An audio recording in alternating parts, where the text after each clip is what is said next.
بسم اللہ الرحمن الرحیم۔ آج کے لیکچر کا آغاز کرتے ہیں۔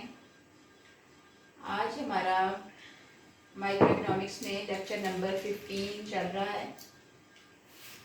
ہمارا آج کا ٹاپک جو ہے وہ ہے ڈفرینٹ مارکیٹ سٹرکچرز کے بارے میں۔ پچھلے لیکچرز میں ہم نے کاسٹ تھیوری کے بارے میں پڑھا۔ ایک فرم جو ہے اس کو کس قسم کے کاسٹ جو ہیں وہ فیس کرنا پڑتے ہیں۔ دوسرا ہم نے پڑھا اس میں فرم کی ریونیوز کے بارے میں کہ ایک فرم مارکیٹ میں جب پروڈکٹ لاتی ہے تو اس کو ریونیوز جو حاصل ہوتی ہیں وہ کس کس شکل میں حاصل ہوتی ہیں۔ آج ہمارا جو ٹاپک ہے وہ ہے مارکیٹ سٹرکچر کے بارے میں۔ اکنامکس کے پوائنٹ آف ویو سے مارکیٹ کے ڈفرینٹ سٹرکچر ہو سکتے ہیں۔ ان میں سے ایک جو بہت ہی کامن اور ویری پاپولر اسٹرکچر ہے مارکیٹ کا سیٹ اپ ہے وہ ہے مکمل مقابلہ، پرفیکٹ کمپٹیشن مارکیٹ یا مکمل مقابلہ کی مارکیٹ۔ اس کے بارے میں آج ہم ڈیٹیل سے پڑھیں گے۔ اب مکمل مقابلہ کی مارکیٹ جو ہے یہ کیا ہوتی ہے، اس کو ہم کیسے ڈیفائن کر سکتے ہیں؟ تو اس کی ڈیفینیشن جو ہے اس میں دو چیزیں جو ہیں وہ قابل ذکر ہیں: homogeneous product plus homogeneous price. ایک جیسی پروڈکٹ اور ایک جیسی پرائس۔ تو مکمل مقابلہ کی مارکیٹ جو ہے یہ ایسی مارکیٹ ہوتی ہے جس میں ایک جیسی ہی پروڈکٹ مارکیٹ میں لائی جاتی ہے۔ جتنی بھی پروڈکٹ مارکیٹ میں سیل کرنے کے لیے لائی جاتی ہے اس کی تمام اکائیاں ہر لحاظ سے یکساں ہوتی ہیں۔ ان کا کلر، ان کا سائز، ان کی پیکنگ، ان کا برانڈ، ان کا حجم وغیرہ، والیوم، سائز، اسکیل، پیکنگ، کسی چیز میں ذرا برابر بھی فرق نہیں ہوتا۔ جب اتنی زیادہ ہوموجینیس پروڈکٹ ہوگی تو لازمی طور پر اس کا جو نتیجہ ہوگا وہ یہ کہ اس کی ہوموجینیس ریٹس ہوں گے یا اس کی پرائس جو ہے وہ بھی ہر اکائی کی پرائس جو ہے وہ سیم ہوگی۔ تو مکمل مقابلہ کی مارکیٹ کو اگر ہم ڈیفائن کرتے ہیں تو ہم اس کو دو الفاظ میں سم اپ کر سکتے ہیں: homogeneous product plus homogeneous price. اب مکمل مقابلہ کی مارکیٹ جو ہے ریئل لائف سچویشن میں یہ بہت کم دکھنے میں آتی ہے۔ ایسا نہیں ہوتا کہ پوری مارکیٹ میں ایک وقت میں ایک ہی ریٹ چل رہا ہو اور جتنی بھی چیز مارکیٹ میں اویلیبل ہے وہ ساری ایک ہی کوالٹی کی ہو۔ ایسا نہیں ہے، بلکہ کوالٹی میں فرق پایا جاتا ہے، ریٹس میں بھی فرق پایا جاتا ہے۔ لیکن ریئل لائف سچویشن کو نظر انداز کرتے ہوئے ہم پرفیکٹ کمپٹیشن مارکیٹ جو ہے اس کو ہم ڈسکس کرتے ہیں اور اس کے ازمپشن جو ہیں وہ ہم دیکھتے ہیں، کیونکہ اکنامکس میں کوئی بھی تھیری جو ہے وہ ازمپشن کے بغیر کامیاب نہیں ہوتی۔ ڈفرینٹ ازمپشن جو ہیں وہ اس کو سہارا دیتے ہیں، پھر تھیری جو ہے وہ کامیاب رہتی ہے۔ اب مکمل مقابلہ کی جو مارکیٹ ہے جس کو ہم ڈسکس کر رہے ہیں اس کے جو ازمپشن ہیں ان میں جو ویری فرسٹ ہے وہ ہے شیئر کی اکائیوں میں یکسانیت۔ مارکیٹ میں جتنی بھی فرمز کام کر رہی ہیں، جتنی بھی شاپس جو ہیں وہ مارکیٹ میں پروڈکٹ لے کے آئی ہوئی ہیں، وہ سب جس چیز کو پیش کر رہی ہیں اس کی تمام اکائیاں جو ہیں وہ یکساں نیچر کی ہیں۔ ان میں کسی قسم کا فرق نہیں ہے اور بہت زیادہ مقدار میں وہ چیز جو ہے وہ مارکیٹ میں اویلیبل ہے۔ دوسرے نمبر پہ اس کا جو ازمپشن ہے وہ ہے خریدنے اور بیچنے والوں کی کثیر تعداد۔ پرفیکٹ کمپٹیشن مارکیٹ میں a large number of buyers and a large number of sellers جو ہیں وہ موجود ہوتا ہے۔ جب بے شمار خریدار ہوں گے اور بے شمار بیچنے والے ہوں گے تو ان میں سے کوئی ایک اس اسٹیٹس میں نہیں ہوگا کہ اپنی مرضی کے ریٹ چارج کر سکے، یا کوئی خریدار جو ہے اس اسٹیٹس میں نہیں ہوگا کہ وہ اپنی مرضی کی قیمت طے کر سکے۔ ٹھیک ہے، دوسرا ایگزامپشن کیا ہوا؟ a large number of buyers and sellers، بہت سارے لوگ خریدار ہیں اور بہت سارے لوگ جو ہیں وہ مارکیٹ میں چیز کو بیچ رہے ہیں۔ نمبر 3 ایگزامپشن ہے آزادانہ داخلہ، جس کو ہم فری انٹری کہتے ہیں۔ اس میں ہم دیکھتے ہیں کہ فری انٹری کن کی ہوگی؟ اس میں جو خریدار ہیں وہ بھی مارکیٹ میں فریلی انٹر ہوتے ہیں اور جو بیچنے والے ہیں، جو شاپ کیپر ہیں، جو فرمز ہیں، ان کی بھی مارکیٹ میں انٹری فری ہوتی ہے۔ ان کو کسی قسم کی ریسٹرکشن کا سامنا نہیں کرنا پڑتا۔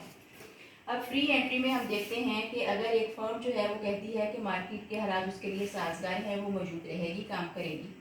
اگر وہ سمجھتی ہے کہ حالات جو ہیں وہ اس کے لیے سازگار نہیں رہے، نقصان میں جا رہی ہے، تو وہ ایگزٹ کر جائے. ٹھیک ہے، مارکیٹ میں آنا جانا جو ہے وہ فری ہوگا، اس پہ کسی قسم کی پابندی نہیں ہوگی.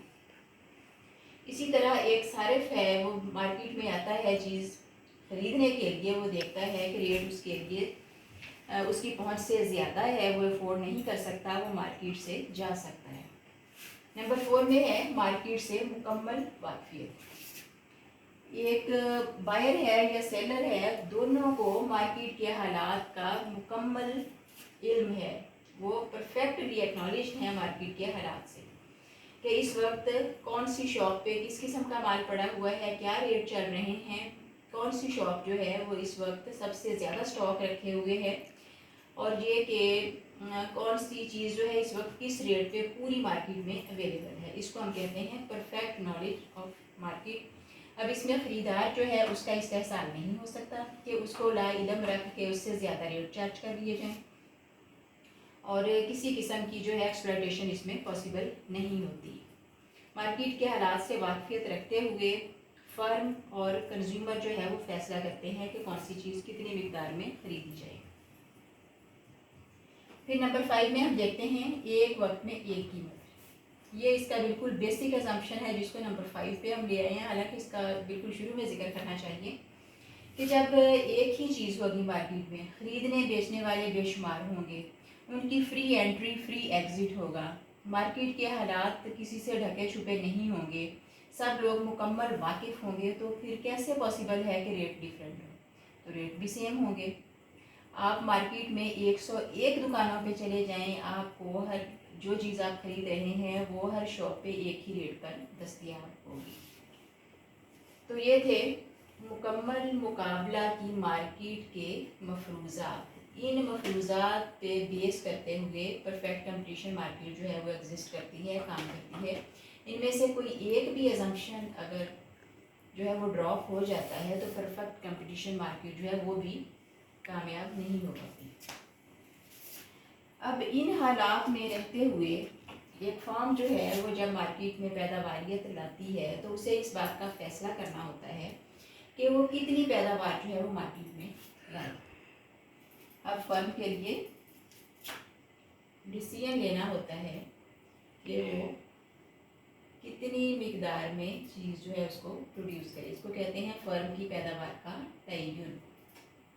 اب یہ فیصلہ کرنے میں اس کے پاس ایک کرائٹیریا ہوتا ہے. وہ کرائٹیریا ہے وہ مقام جہاں پہ اس کے مختلف مصارف، اس کی مختلف وصولیاں باہم برابر ہو جائیں.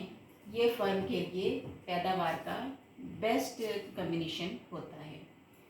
وہ مقام جہاں پہ فرم کے مختلف مصارف اس کے مختلف وصولیوں کے برابر ہو جائیں، یہاں پہ وہ جتنی مقدار میں اسٹاک جو ہے وہ پیدا کرے گی وہ اس کے لیے بیسٹ ون ہوگا.